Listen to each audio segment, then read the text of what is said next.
Buenas tardes amigos, bienvenidos una vez más acá a Madbox PC. El día de hoy vamos a estar conversando junto a Germán Loreiro. Él es el ingeniero técnico especialista en gaming de Intel Latinoamérica y con él vamos a conversar acerca de las novedades que tiene Intel, los procesadores, cuáles son las mejores para el gaming, cómo se ve el mercado, qué es lo que se puede venir quizás por ahí.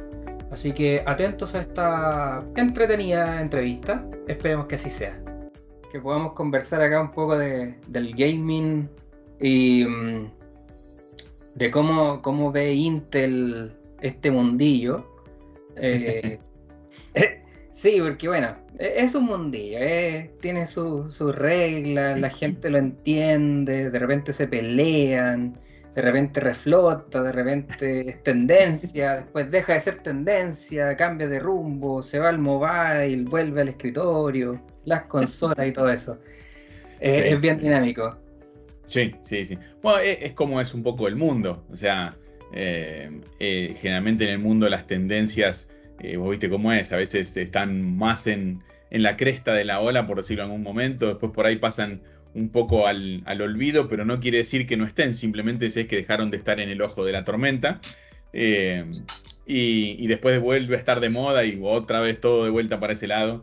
Eh, pero hablando puntualmente del mundo del gaming, um, ha sido siempre con diferencia en lo que tiene que ver con qué tan relevante, ¿no? Pero desde que se inició allá a lo lejos y en el tiempo con los arcade, o sea, con lo que uno iba a jugar, los fichines o las maquinitas, como depende de la zona donde uno fuera, um, nunca ha parado de crecer, ¿no? O sea, yo tengo 46 años y juego más o menos desde los 13, 14, y jugaba en PCs, en las primeras PCs con monitor ámbar.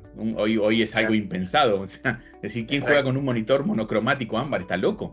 Pero bueno, en aquella época era lo que había y a uno lo apasionaba y era entretenido. Obviamente lo que pasa es que si vos mirás, tal vez en una persona como yo de 46 años en su círculo de amistad, tal vez soy el bicho raro, ¿no? O sea, el que juega, claro. De todos el resto de las amistades que uno mantiene del colegio o de la universidad, tal vez están más orientados a otra cosa, más allá de los deportes tradicionales o otro tipo de actividades, a lo culinario tal vez. Y uno es el bichito raro de la tecnología, pero eso fue cambiando generación tras generación. Cada vez hubo más gente que lo vio como algo lúdico, algo entretenido, algo lindo, y una manera de interactuar, ¿no? Y eso obviamente tuvo su pináculo en la pandemia, ¿no? Obviamente ahí todo el mundo, como estaba Exacto. encerradito en su casa, de repente se dio cuenta que era una manera de mantener contacto, de divertirse, de pasar el rato y tal vez no pensar de que uno no podía salir de su casa, ¿no? Así Eh, es. y creo que fue un muy buen método de escape y de liberar esa tensión que generó todo ese tiempo la pandemia. Y por eso es que ahora no hubo un decrecimiento en la tasa de jugadores, porque obviamente uno podría inferir, bueno, hubo un montón de gente que se sumó en la pandemia, se terminó la Claro, pandemia, podemos volver a salir, listo. Y eso no pasó. O claro. sea, la gente sigue enganchada, sigue jugando porque se dieron cuenta que es una manera más de interactuar. Y la verdad que creo que por eso creo que es un segmento tan relevante y obviamente en el que Intel le da tanta importancia, ¿no? Claro, así es. Oye, y respecto a eso, ¿cómo vieron en Intel el tema? Porque durante pandemia claramente hubo una explosión, un crecimiento en las Ujú. ventas de computadores, laptops, lo que hubiese, Ujú. hasta, Sí, hasta consolas, para poder matar el tiempo y poder trabajar también, totalmente. principalmente. Pero desde el año pasado, 2021, ya a la fecha, ya ha ido bajando un poco el tema sanitario, ya muchas empresas están ya volviendo a la presencialidad, ya acá a muchas personas también están dándole una especie de trabajo híbrido, Ujú. días en la oficina, días en el home office, pero y eso trajo trajo consigo quizá una desaceleración en la venta de componentes o de computadoras. ¿Cómo lo vieron ustedes por allá? Ah, no, mira, el tema del mercado obviamente se estabilizó por una Ujú, cuestión, como vos decís, de la salida de la pandemia. claro. Eh, pero lo que hubo tal vez es, si le querés decir, una reconversión Ujú, a de dónde pasó a estar el foco, ¿no? ¿A qué me refiero con claro. esto? Durante la pandemia, el foco de compra era el consumidor, principalmente. Ujú, Obviamente las empresas también compraban, claro. pero el foco era el consumidor final y el que estaba haciendo el gasto y el que estaba tratando de conseguir sus equipos para estar en su casa era básicamente el consumidor final. Claro. Y ahí el Eh, gaming se vio. Ay, perdón, ah, Germán. sí. No, no, tranquilo, tranquilo. A lo que me refería es, cuando ahora salimos de la pandemia, ese foco pasó a estar netamente en las empresas. ¿Por qué? Porque más allá de que las empresas hicieron un montón de inversiones en tecnología para lo que tiene que ver con el trabajo híbrido, precisamente en muchos casos sus oficinas Ujú, quedaron completamente desactualizadas luego de 2, 3 años de estar prácticamente paradas. claro.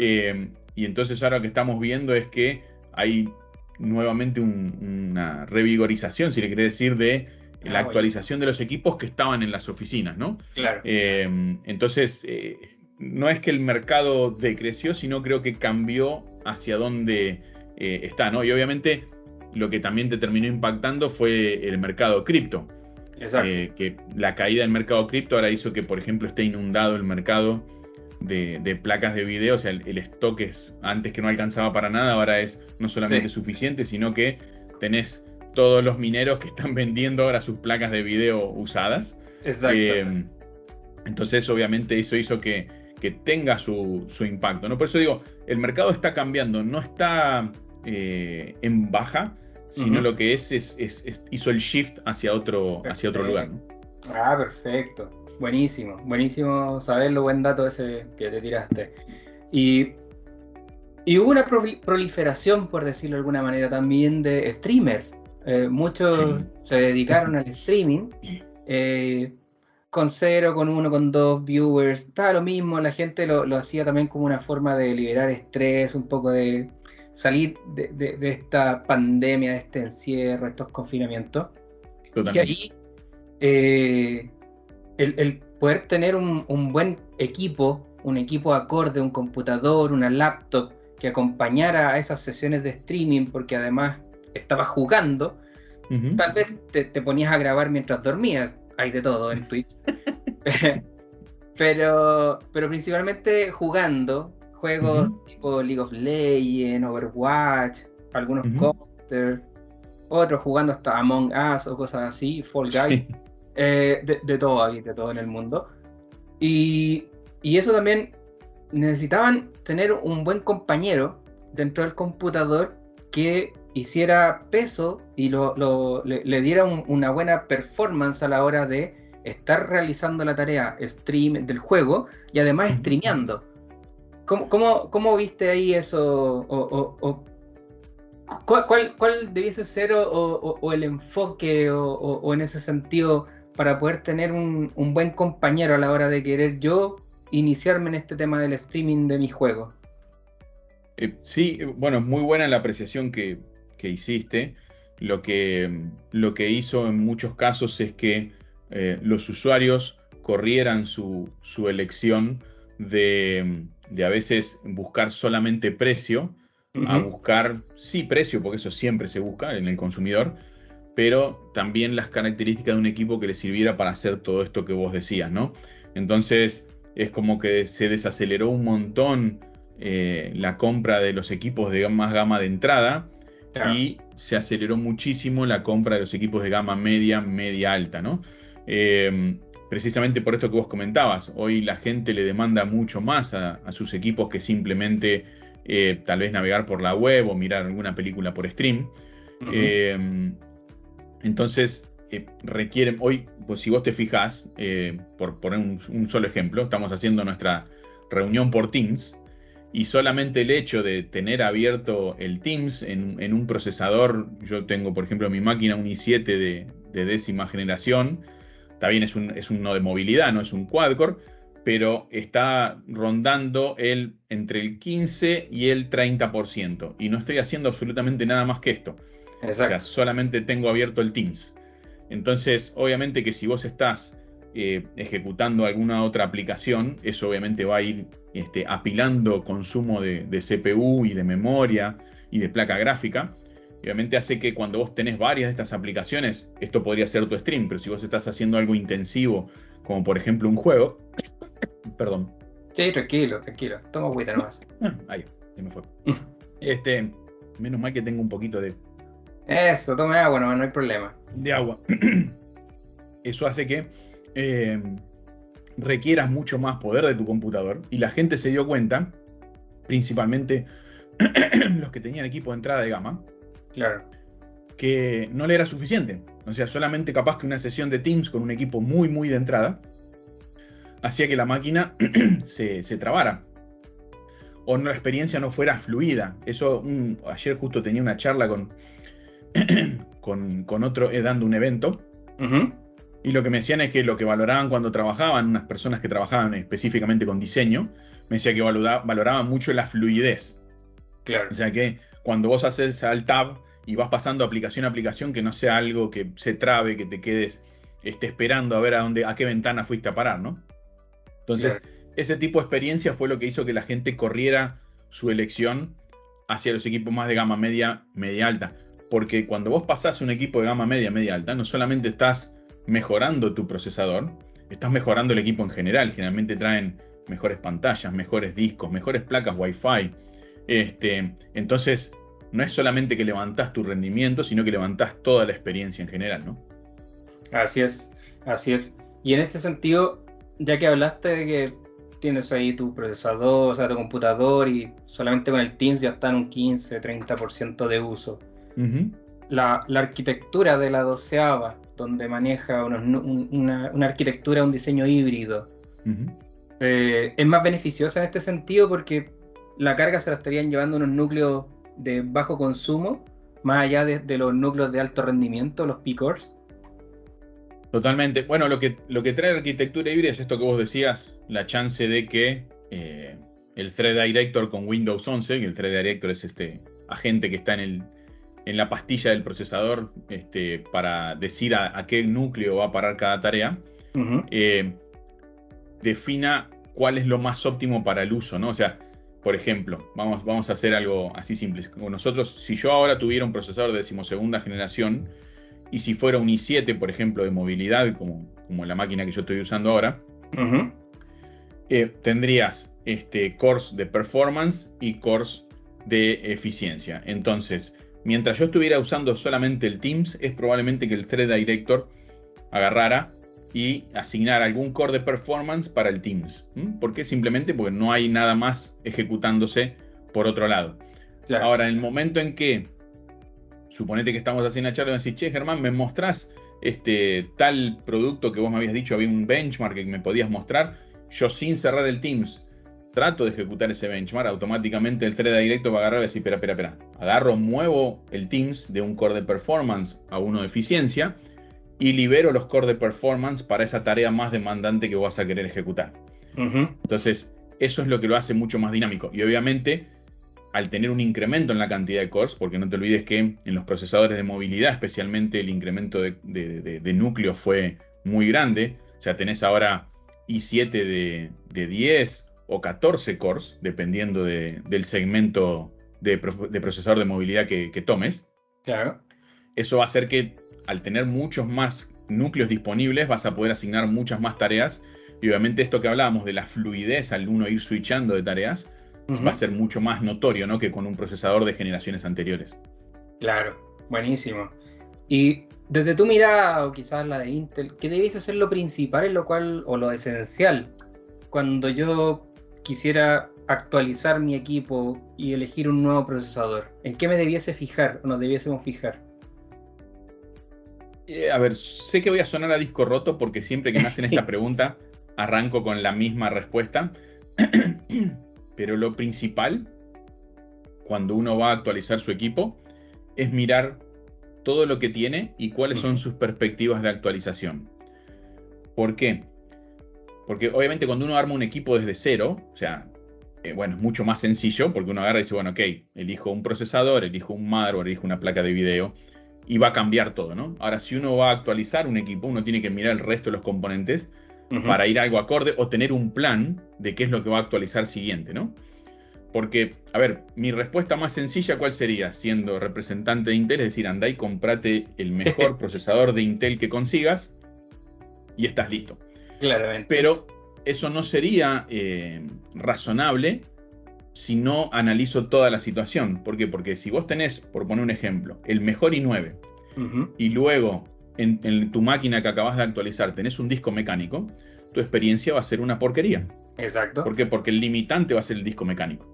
Claro. Entonces, la idea es que vos siempre balancees tus componentes en base a tus posibilidades. Entonces, si vos tenés un disco mecánico, es preferible tal vez que bajes de un i9 a un i7, pero le pongas un disco de estado sólido. Y que te fijes cómo estás de RAM. Si tenés solamente 8 GB de RAM, y tal vez sería deseable que tengas 16 ya para un i7, para aprovechar al máximo sus capacidades.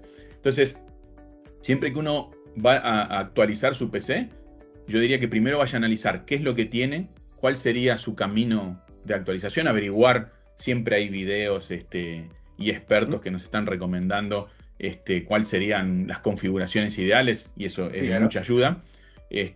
Más que nada para no sobregastar en algún componente y luego darse cuenta que uno se quedó corto en otro y ya no tiene el dinero para cambiarlo, ¿no? Entonces, mi consejo sería siempre configuración balanceada. Buenísimo. Obviamente, como siempre digo, ¿no? El procesador es el corazón para algunos, el cerebro para otros. Importante, depende de dónde uno lo mire. Exacto. Es una parte muy, muy importante, junto con, tal vez depende si uno va a hacer juego, junto con la placa de video. Pero el resto de los componentes también son relevantes y hay que tenerlos en cuenta. Así es. ¿Y cómo ves el overclocking? ¿Está decayendo? No sé si muriendo. ¿O ya es algo que ya ni siquiera se pregunta o ni siquiera se visualiza a la hora de escoger una nueva CPU en este segmento? No, yo lo que creo con el tema overclock es que siempre fue algo muy de nicho, mucho más de nicho que lo que era gaming antes. Claro. Y sigue siendo un territorio muy complejo para entender para el usuario normal, ¿no? O sea, para el usuario común. Exacto. Si uno entra hoy a un BIOS de un motherboard tope de gama, la cantidad de opciones son infinitas.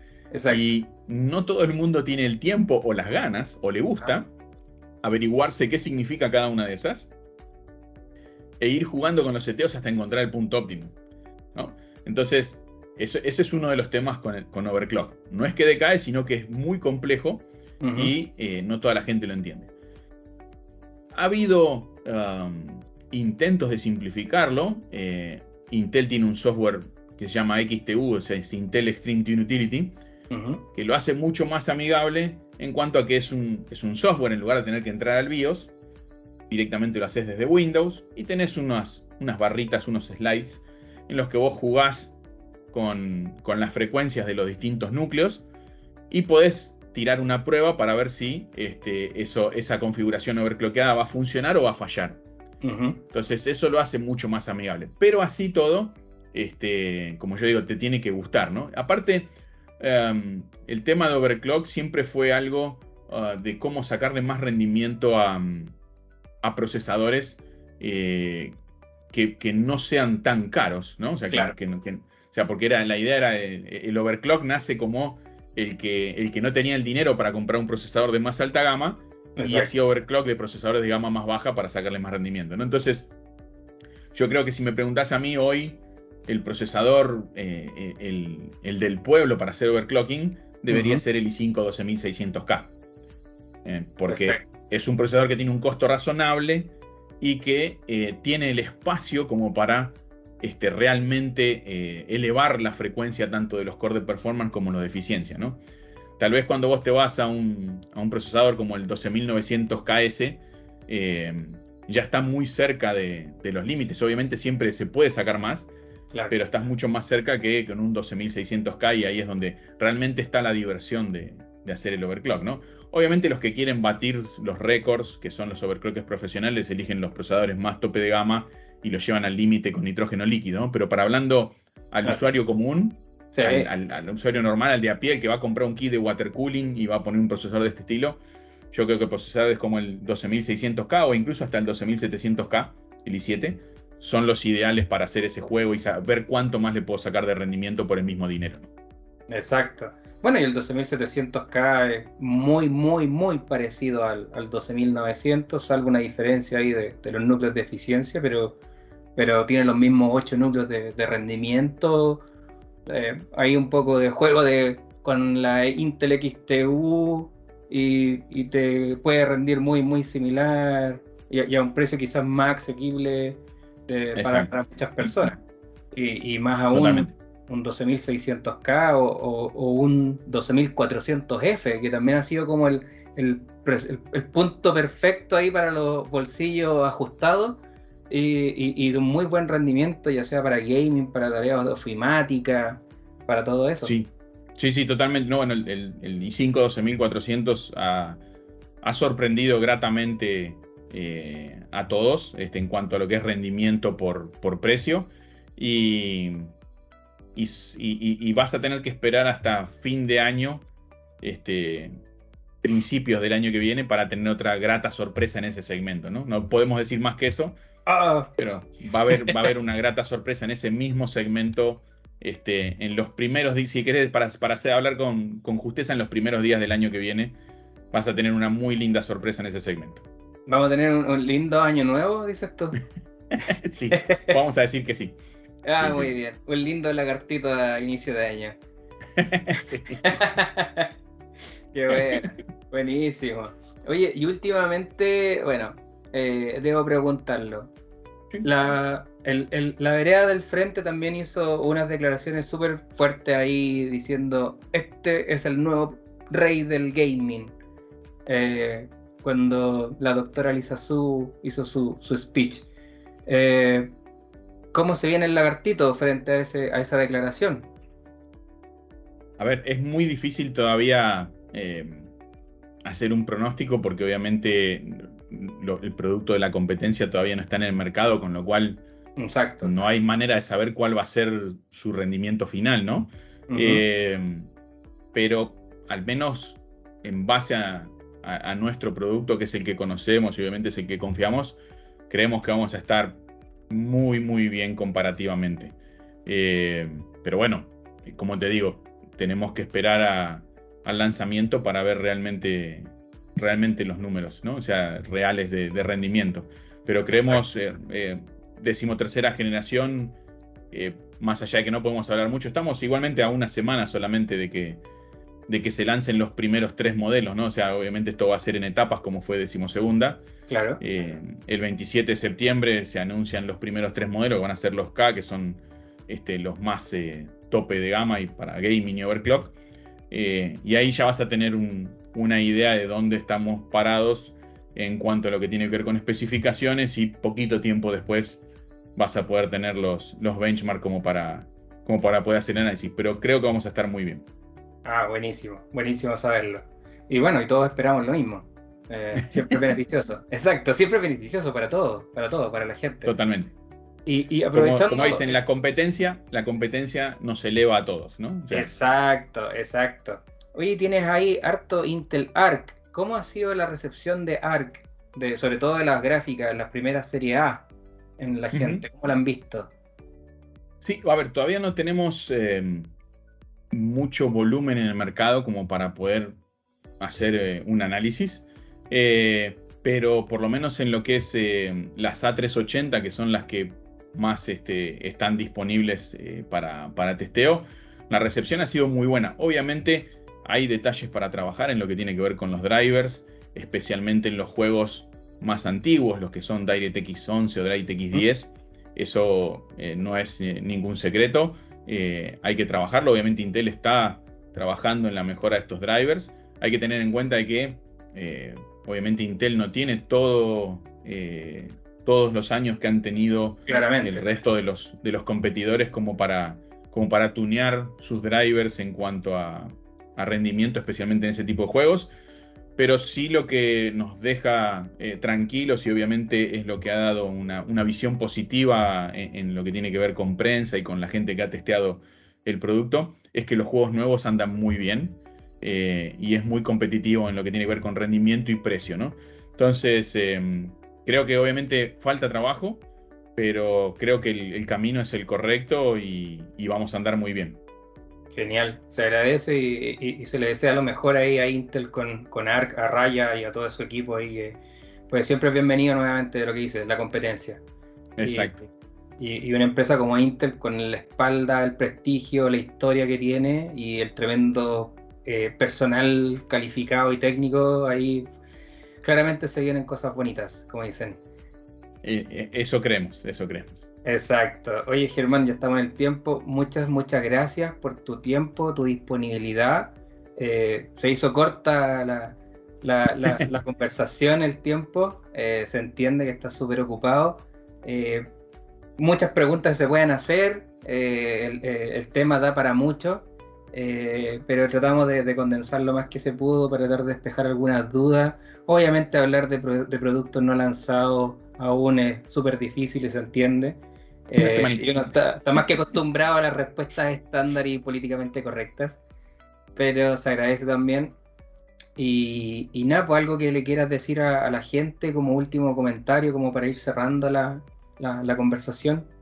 No, primero que nada, agradecerte el tiempo, un placer siempre charlar contigo, y cuando quieras lo repetimos. Si quieres, post este anuncio Ujú. de decimotercera generación, podemos charlar otro poco para ver al fin, ya con los anuncios hechos, de qué se trata. Es un gusto. Y nada, encantado, se vienen muy lindas cosas, así que nada, hay que esperar muy, muy poquitito. Buenísimo. Se vienen cositas, como dicen por ahí. Totalmente. Súper. Muchas gracias, Germán, pues. Por favor, gracias a ti. Que esté muy bien. Muchas gracias a todo también el equipo de comunicaciones de Intel y Burson, ahí que pudo gestionar la reunión y la conversación.